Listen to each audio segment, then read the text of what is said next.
पवारला माहित नाही, खोटी माहिती देतात, मी तपासाला जायला तयार, दुसऱ्या दिवशी गुजरातला प्रवीण पाटील अकॅडमी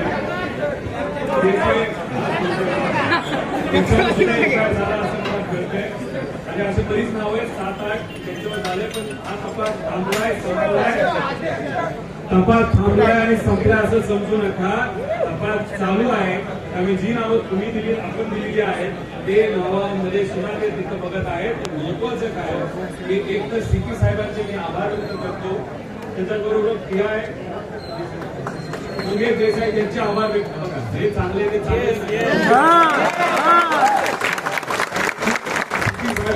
सीपीचे आभार आणि देसाई साहेबांचे आभार की त्यांनी हा चांगला तपास करून काल शेवटी दबाव आलाच असेल.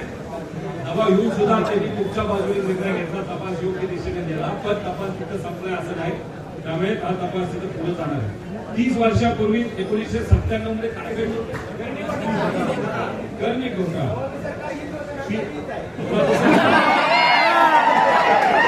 PSIचा पेपर फुटला होता, बरोबर ना? तेव्हा काय केलं होतं? अध्यक्ष कुठे होते?